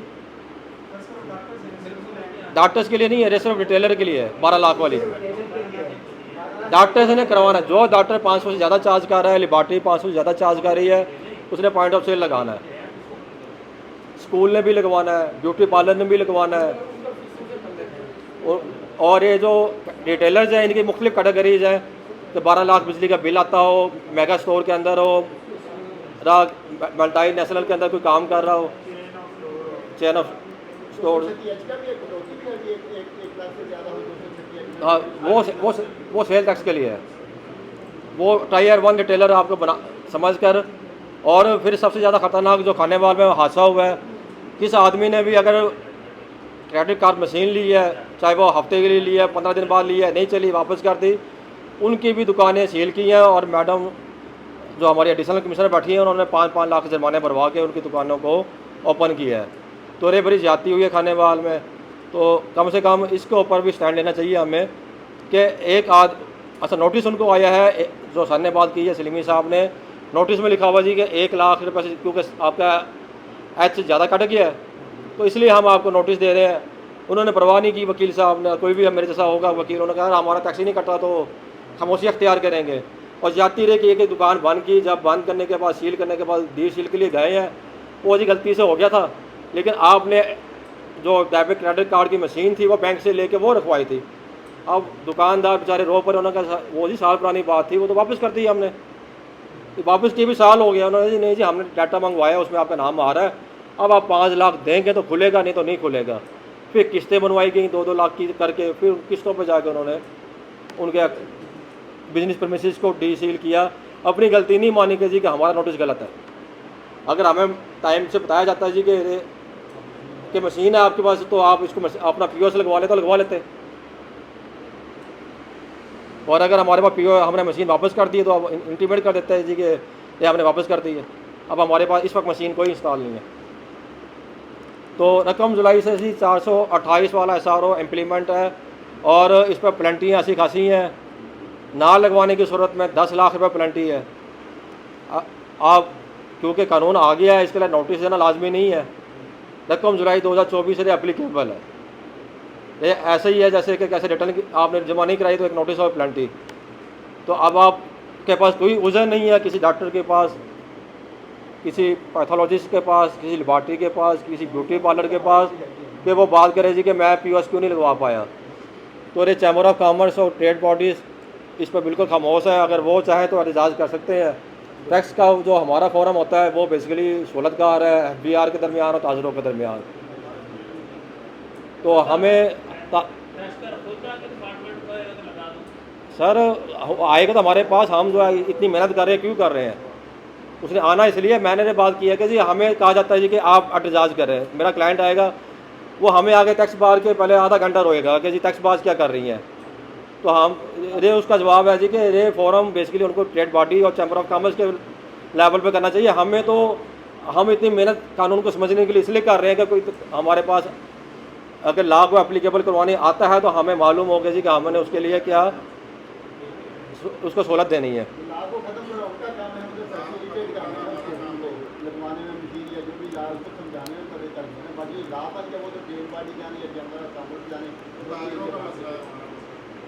और ताजिर तंजीमें बिल्कुल खामोश है इस वक्त तक। जब टैक्स लगेंगे फिर वो शायद थोड़ी बहुत हलचल हो तो हो।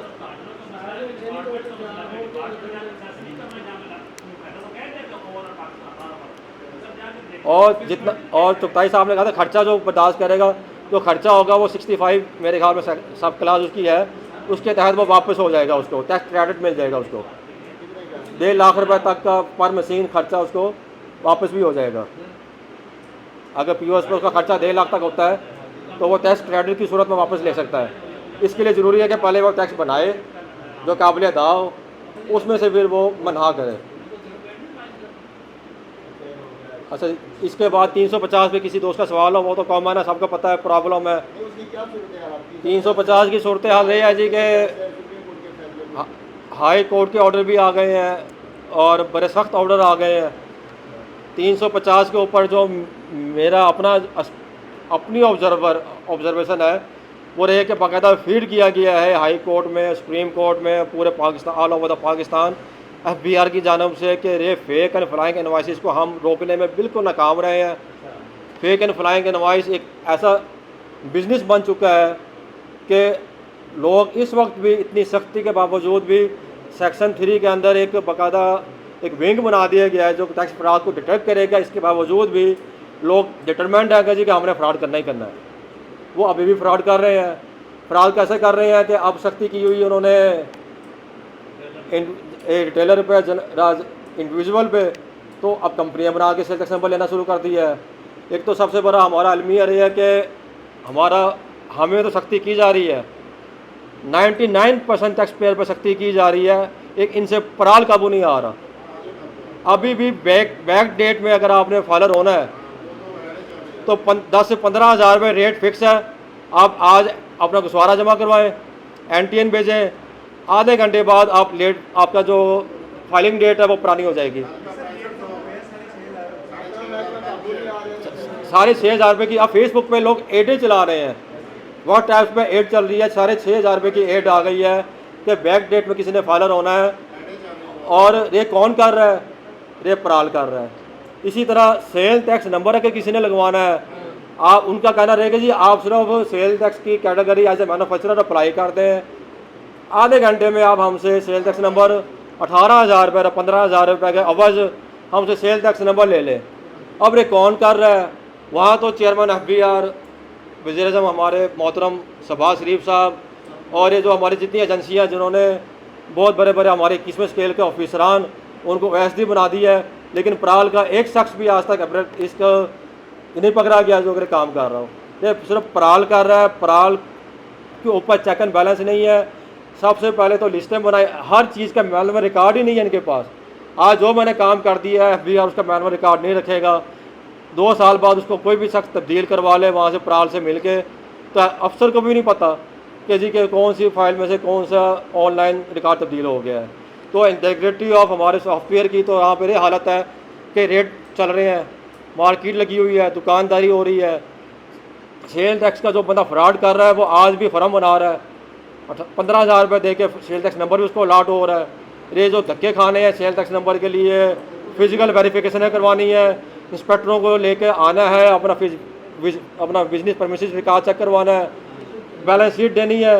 ये सिर्फ हम जैसे कंप्लेनेंट जो टैक्स पेयर जो वकला है उनके लिए है, जिन्होंने जो फेक इनवाइसें कर रहे हैं उन्होंने वो सब रास्ते अभी भी निकाल लिए हैं। तो ये ड्रामा बंद हो जाना चाहिए 350 वाला। अगर आप रोकने से नहीं रोक सकते, कम से कम 99% जो बंदा जिनकी रिटर्न है अब इस वक्त अप्रैल वाले इनएक्टिव हो गए हैं, पाकिस्तान में कारोबार बिल्कुल बंद हो गया है, लोग रो रहे हैं।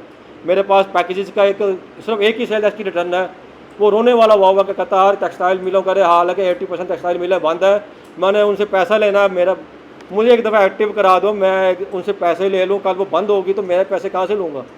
टेक्सटाइल मिल वाले 3-3 महीने 6 महीने पेमेंट नहीं कर रहे। तो अब अरे हाल है कि 350 पे सर, बेशक जो ऑर्डर आए हैं हाई कोर्ट के वो सिर्फ पटिशनर की हद तक एप्लीकेबल है, लेकिन उनको भी किसी को अभी तक रिलीफ नहीं मिला। सिर्फ एनेक्सर F और एनेक्सर F की हद तक सहूलत दी गई है कि वो आप रिवाइज कर सकते हैं। इवन क्या कि जो आपकी इन्वाइसें डिलीट हो गई सर, वो असल में इंटरनल रिलीफ है। SRO 350 पे फीडिंग हुई है। मैंने जुडिशरी के मुंह से खुद सुना है कि जी हम 350 को नहीं छेड़ेंगे, फेक एंड फ्लाइंग इनवाइसें काबू नहीं हो रही। हम आपके जो प्रॉब्लम है कि जी कि आपके सप्लायर ने क्योंकि रिटर्न लेट जमा कराई है 4 दिन, 30 तारीख तक उसने रिटर्न जमा करानी थी, उसने 4 दिन लेट जमा कराई है, तो उसकी हद तक हम आपको करेक्शन करवा देते हैं कि FBR का महकमा उसको इंटरगेन कर ले, आपकी एनेक्सर A को ओपन कर दे ताकि आप अपनी इनवाइसों को दोबारा क्लेम करके जमा करा सकें। कम से कम FBR इतनी सहूलत दे देंगे कि हम वो जो इनवाइसें हमारी गायब हुई हैं, हम जिस सप्लायर की थी उसका एक्चुअल इनवाइसें कमिश्नरों को ला कर दिखा दें, हमें ओपन कर दिया जाए। वो भी नहीं हो रहा। सिर्फ एक फेक एंड फ्लाइंग इनवाइसों को एक जहन में आ गया है जी का अरबों रुपये का लॉस हो रहा है, वो लॉस आज भी हो रहा है, उसको किसी तरह भी नहीं रोक सकते। आज भी सेल टैक्स के नंबर वहाँ से लग रहे हैं पराल से और वो नहीं रोक पा रहे। तो सिर्फ हमारा क्लाइंट है,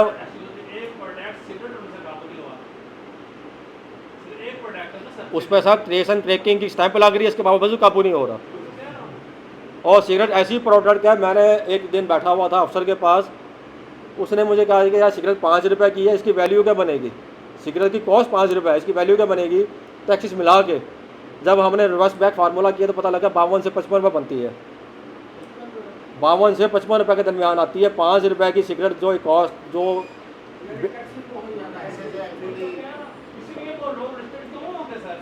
कम से कम एक 5 रुपये की सिगरेट पे जो जो पर कॉस्ट हमने निकाली है ना, 5 रुपये की डब्बी की कॉस्ट है, तो उसको हम लगा लेते हैं कि वो 5 रुपये की कॉस्ट पे आपको ना 5 रुपये की सेल प्राइस है, टैक्स पेयर की सेल प्राइस पे उन्होंने 55 रुपये की कॉस्ट, ये जो मार्केट प्राइस बनी है वो टैक्सेस मिला के 55 रुपये बनी है।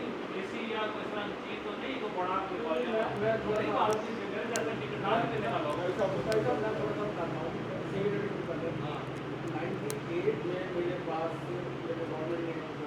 नहीं सर, नहीं तुझे आ जाओ ना मेरे वो तो प्राइस आपने टाइम करो सर। नहीं इमरान साहब के नाम की ताले हैं।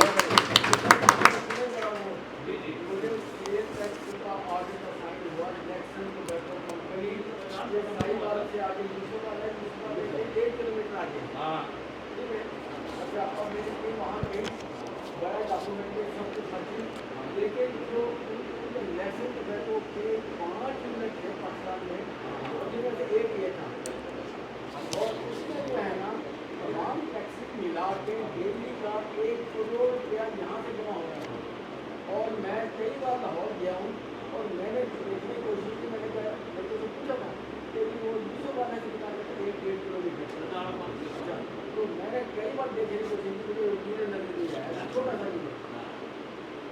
अब ये देख रहे हैं कि काम बड़ा छोटा सा है, लेकिन टैक्स कितने इन्वॉल्व है, 1 किलोमीटर डेली और 500 यूनिट 5 लोग डेली जमा करा रहे हैं।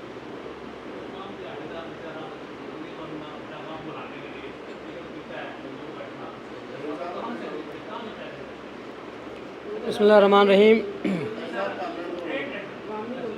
पंजाब गवर्नमेंट ने जो कटा खोल दिया है ਇਹਦਾ ਕੀ ਕਰੀਏ खाने तो बाद ਤੁਹਾਨੂੰ मौका दे ਹਾਂ ਨਹੀਂ ਮੈਂ ਤਾਂ ਨਹੀਂ ਕਰਦਾ ਮੈਂ ਕਾਫੀ ਮਤਲਬ ਖਾਲੀ ਪਤਾ है दोस्त किला बिस्मिल्लाहिर्रहमानिर्रहीम। इमरान गाजी साहब ने हमें बहुत अच्छा गाइड किया और इनसे पहले हम फैज़याब होते हैं, और ये एक ऐसी शख्सियत हैं कि तमाम वकला हज़रात जो हैं वो इनसे हर तरह के मामलात जो है टैक्सेस के जो मामलात हैं उनमें हेल्प लेते हैं। इनका बहुत शुक्रिया कि इन्होंने हमें इतना टाइम दिया और हमें इज़्ज़त बख्शी।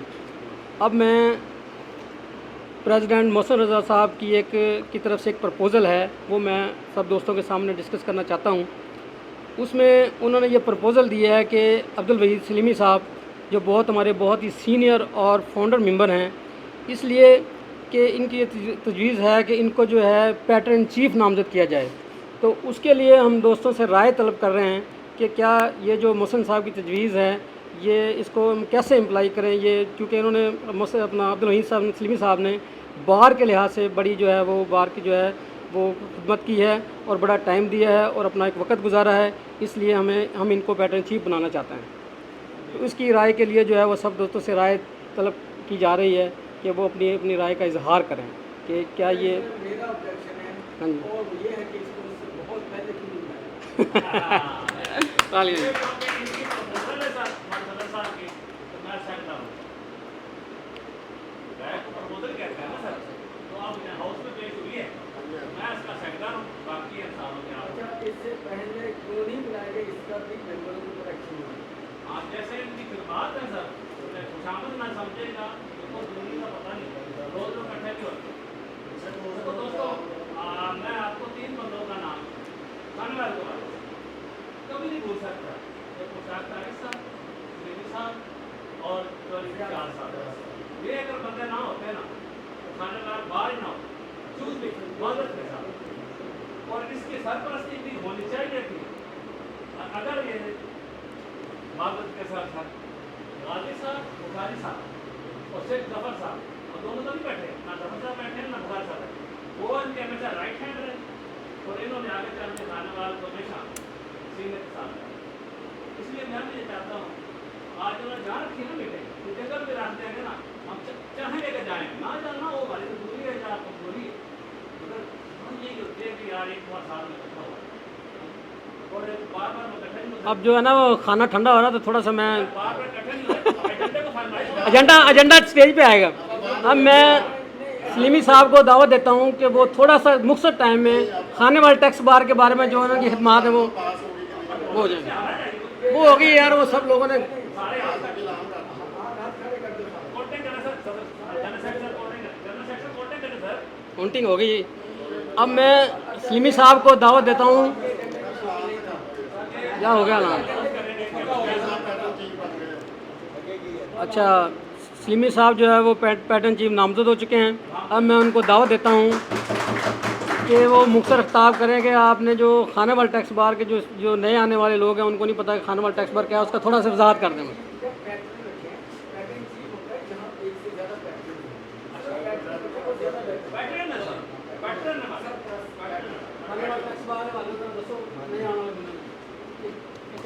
अस्सलाम वालेकुम जी। सबसे पहले मैं आपके तमाम दोस्तों का शुक्रगुजार हूँ कि आपने मुझे इस लायक समझा और ये अहदा दिया। इसकी जो बैकग्राउंड है ना वो ये है कि एक ऑफिसर आए थे आसिफ रसूल साहब, ये खानेवाल में हमारे आईडीओ थे 2001 और 2000 तकरीबन 96-97 की बात है। वो आए तो उन्होंने उस वक्त कानून था कि आपके रिटर्न में कोई कालम खाली नहीं होना चाहिए, हर कालम फिल होना चाहिए, वरना आपकी जो रिटर्न है ना वो इनवैलिड हो जाएगी। तो आसिफ रसूल साहब इधर आ गए खानेवाल में, जो फ़खर टाउन में दफ्तर था मियाँ चन्नू में, वो आए, उन्होंने रिटर्न ढूंढनी शुरू कर दी जिसमें बिल्कुल कोई फिगर नहीं लिखी या किसी बिजली का मीटर नंबर नहीं लिखा या नेचर ऑफ बिजनेस नहीं लिखी, उन्होंने नोट शुरू कर दिए। हम 5 केस आज आउट हो रहे हैं हमारे सेल्फ से, 5-10 हो रहे हैं, कल हो रहे हैं। वो ऐसे हुआ, फिर अल्ताफ़ साहब के भी शुरू हो गए। अल्ताफ़ साहब की माशाल्लाह बहुत प्रैक्टिस थी, वो मेरे पास आए, हम दोनों दफ्तर मिले। वो कहते यार ये तो बड़ा काम ख़राब है, अब नेचर ऑफ बिजनेस पता है कि आज मिलत सेमियाँ है, उसका मतलब ही सेमियाँ बनाना है, लेकिन वो कहते कि आपने नेचर ऑफ बिजनेस नहीं लिखी। तो फिर हमने वो दफ्तर में बैठ गए, हमने फ़याज़ साहब को टेलीफोन किया, तो PTCL होते थे। फिर उसके बाद सुरवा साहब से बात की, तो मैंने कहा ये मसला है, हम एक मतलब यूनियन बनाना चाहते हैं, उसके बाद की बात है, हम इकट्ठे होना चाहते हैं। उन्होंने कहा जी मैं भी हाज़िर हूँ। तो उसके बाद फिर हमने वो दोस्तों के इसकी बुनियाद रखी बार की। फिर उसके बाद ये गाई साहब की मेहरबानी है कि उस वक्त पाकिस्तान टैक्स बार से अप्रूवल लेनी थी इसकी, वो पेशावर में मीटिंग थी। तो गाई साहब ने कहा अगर आपने अप्रूवल लेनी है तो आप दोनों को पेशावर आना पड़ेगा। तो फिर हम पेशावर गए, वहाँ हमने सारी उसके डॉक्यूमेंट वगैरह जो भी थे वो सारे डॉक्यूमेंट बना के लेके गए। वहाँ अल्लाह का शुक्र है हमारी बार की अप्रूवल होगी, ये 97 की बात है, ठीक है। उस वक्त गाई साहब को इलेक्शन भी लड़ना था, बल्कि उन्होंने एतराज़ किया कि गाई साहब आपका अपना ज़िला है इसलिए आप बार बनवा रही हैं, आपका 1 वोट और बढ़ जाएगा, 2 वोट और बढ़ जाएंगे, सारा गुजारा। उसके बाद फिर तकरीबन ये 5-7 साल जब तक ये 2001 का ऑर्डिनेंस है ना, उस वक्त तक तो बार बोर्ड एक्टिव रही, क्योंकि नोटिस 62 की असेसमेंट होती थी, नोटिस वगैरह आते थे। जो बाद में ऑर्डिनेंस आया उसके बाद फिर थोड़ा सा जो है ना वो हम इजी हो गए हैं, क्योंकि उसमें सेल्फ असेसमेंट स्कीम में सारी रिटर्नें आती हैं। उसमें जब ऑडिट वगैरह होते थे, अब 18 तक ऑडिट भी हुआ है, मतलब जो उस वक्त तक भी हमारे मसले मसाइल रहे हैं। लेकिन अब चूँकि मसले मसाइल थोड़े से कम हो गए हैं, इसलिए मीटिंग, वरना पहले हर 3 महीने के बाद या 2 महीने बाद हमारी साहब दोस्तों की मीटिंग होती थी। उसमें जो भी मसले मसाइल होते डिस्कस होते थे, अफसर से मिलते थे, कमिश्नर से मिलते थे, IAC। और इसके बाद बार ने काफ़ी फंक्शन भी किए हैं, और जो फंक्शन बल्कि मुल्तान टैक्स बार से हमारे फंक्शन ज़्यादा अच्छे होते थे।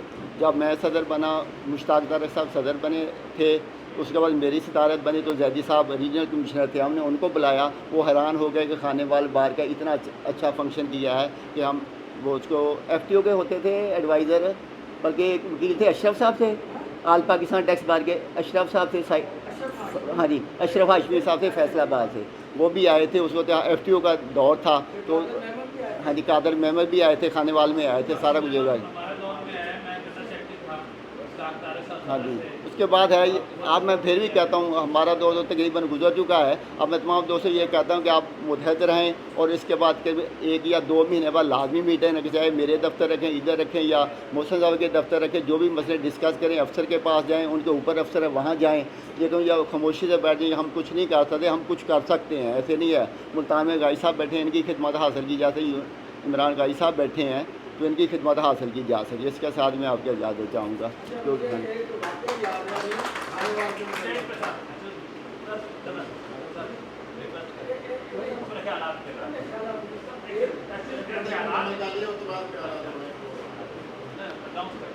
तो अब मैं यूनुस गाजी साहब को जो इल्तमास करता हूँ कि वो स्टेज पर आएँ और अपने ख्यालात का इज़हार करें।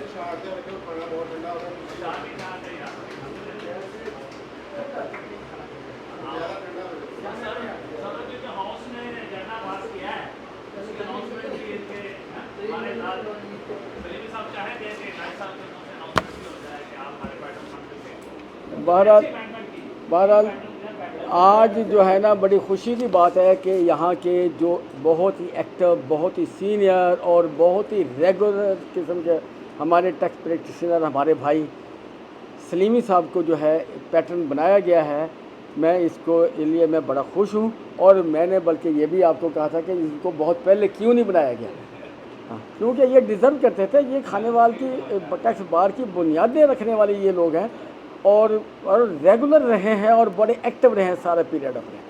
अच्छा, दूसरी बात यह है कि मैं जो वाक़या छोटा सा यहाँ के यानी कि जो रेवेन्यू बजट के मुतल्लिक़ बताना चाहता हूँ। अकरम ताहर साहब यहाँ एडिशनल कमिश्नर थे, उन्होंने बजट अचीव करने के मुतल्लिक़ यहाँ एक थोड़ा सा फंक्शन किया था, या आप लोगों ने किया था, मैं उसमें आया था। और साहिवाल नया रेंज बना था ना, सॉरी रीजन साहिवाल नया रीजन बना था।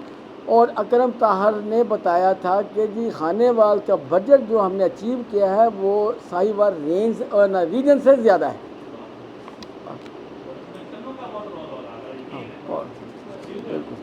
और बहरहाल ये तमाम दोस्तों को मैं बड़ा मशकूर हूँ, और ख़ासकर मियाँ चन्नू वाले जो है ना, ये खानेवाल वालों से भी आगे निकल चुके हैं एक्टिव होने में। बहरहाल मैं फिर खानेवाल वालों को भी कहूँगा कि वो भी वहाँ कोई ना कोई यानी एक्टिव ही रहें। वैसे माशाल्लाह जितने मियाँ चन्नू के मेंबर हैं ये बहुत ही एक्टिव है, इन सब को मुबारकबाद, शुक्रिया।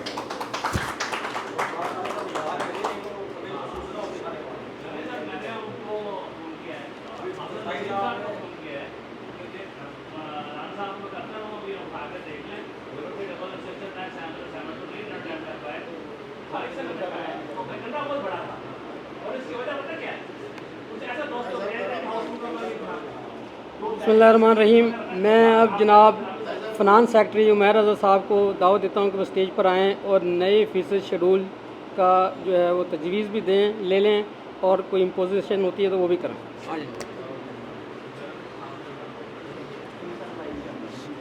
तमाम मेंबरान को अस्सलाम वालेकुम। जैसा कि आप सबके नॉलेज में है कि पिछले 2-3 साल से जो हमारी फ़ीसेस हैं वो इंक्रीज़ नहीं की गई, तो अब जो हमारा AGM का जो पर पर्सन का वो एक्सपेंस है वो तकरीबन 2500 से 3000 आ जाता है, जबकि हमारी जो एनुअल फ़ीस है वो 1500 है। तो उसमें पिछली बार अब्दुल हफीज़ सलीमी साहब ने कंट्रीब्यूशन किया और मुबशिर साहब ने और सईद साहब ने कंट्रीब्यूशन किया, तो इस वजह से वो हमारा जो है वो कंपनसेट हो गया। तो अब ये सब दोस्तों से एक मशवरा है, मेरी एक तजवीज़ है कि जो सालाना फ़ीस है वो पहले 1500 है तो उसको 2500 कर दिया जाए, और मेंबरशिप फ़ीस जो है वो 1500 है, इसको 3000 कर दिया जाए। इलेक्शन फ़ीस बराए सदर पहले 3000 है, इसको 5000 कर दिया जाए, और इलेक्शन फ़ीस बराए जनरल सेक्रेटरी पहले 2000 है, इसको 3000 कर दिया जाए। तो ये आप सब दोस्तों से मशवरा है जी। 1500 से 2500 जी जी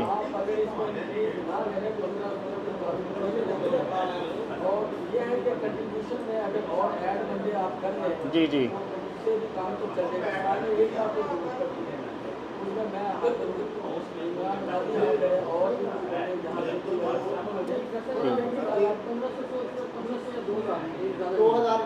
दो हज़ार सालाना फ़ीस पहले 1500, अब सलीमी साहब की तरफ से तजवीज़ आई 2000। जी जी जी जी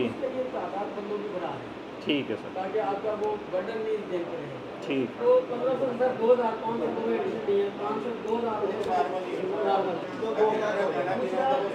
दूसरा मेरी एक तजवीज़ है कि जो सेक्रेटरी और सदर का जो होगा उसके लिए उसकी फीस बढ़ाएगी, क्योंकि पता होता है सवाल करता है तो उसको थोड़ी सी फीस दे सकते हैं, उसको थोड़ा सा जो है जो है पहले 3000 है, 5000 कर दी जाए। जनरल सेक्रेटरी कितनी है? जनरल सेक्रेटरी की 2000 है।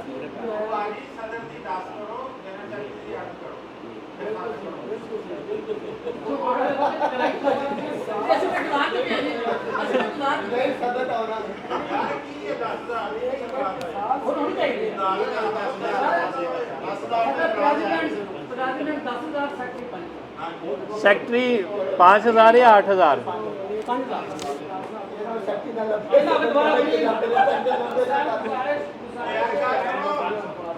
बाकी ओवरऑल फीस जो है वो 2000 बन गया अच्छा अगर नेक्स्ट कोई पैटर्न बनाओगे तो 50,000 ये भी ले लो एक तो बन गया ना फीस तो कर ले नेक्स्ट अगर को बनेगा तो 50,000 नहीं सर इतनी कोई ड्यूरेशन नहीं है यार तीनों से 2.5 साल इसको बेहतर है तीनों पैटर्न बनाऊंगा तो खाना खा लो सस्ता मेरी बात सुनो अगर सेट रखने से कोई भी तो पैटर्न बनता पहले रख मेंबरशिप फीस मेंबरशिप पहले कि नहीं 1500 मेंबरशिप 2000 कर दिए, पूछ लो। मोहसन भाई जी मेंबरशिप फीस पहले 1500 2000 न्यू मेंबरशिप फीस 2000 पे 500 से 2000 1500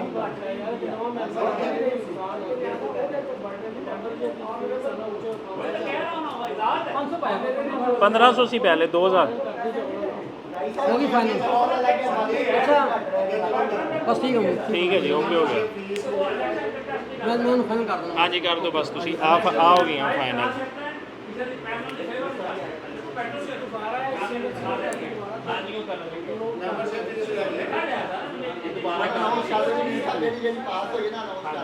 मेंबरशिप फीस कितनी होगी मेंबरशिप फीस जड़ी पहले ऑलरेडी सी पहले 1500 हुण 2000 हो गई है। ठीक है मेहर साहब इधर आओ मेहर। अच्छा बराए सदर जड़ा वा ਉਹਦੀ ਪਹਿਲੇ ਫੀਸ ਸੀ 3000 ਹੁਣ ਉਹ 10000 ਤੇ ਕਨਵਰਟ ਹੋ ਗਈ ਹੈ। ਠੀਕ ਹੈ ਜੀ। ਉਸ ਤੋਂ ਬਾਅਦ ਸੈਕਟਰੀ ਦੀ ਪਹਿਲੇ ਸੀਗੀ 2000 ਉਹ 5000 ਤੇ ਕਨਵਰਟ ਹੋ ਗਈ ਹੈ। ਠੀਕ ਹੈ ਤੇ ਸਾਲਾਨਾ ਜਿਹੜੀ ਮੈਂਬਰਸ਼ਿਪ ਫੀਸ ਪਹਿਲੇ 1500 रुपये सी ਤੇ ਹੁਣ 2000 रुपये हो गई है। ठीक है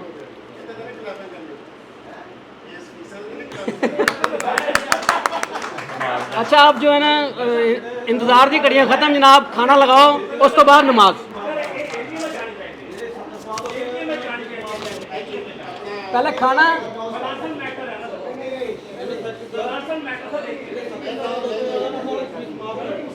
सिमी साहब पहले जो है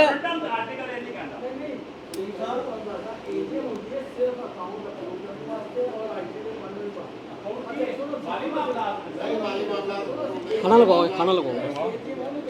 अच्छा ये आप जो है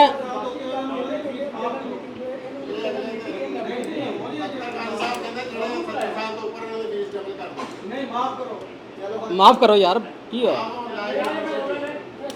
अगे कड़ा आती है। बिस्मिल्लाहिर्रहमानिर्रहीम। ये जो एक मरतबा फिर मैं तमाम आने वाले मोअज़्ज़ज़ मेहमान ग्रामी और अपने तमाम खाने वाले टैक्स बार के मेम्बरान का शुक्रिया अदा करता हूँ कि उन्होंने अपना कीमती वक्त जो है हमें दिया।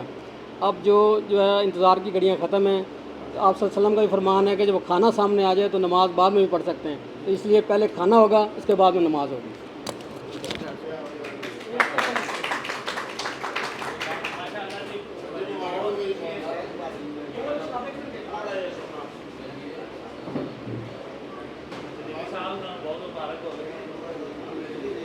साड़ी तेरी को ली थी सर नहीं हो गया फरवरी हो गया साड़ी तेरी बात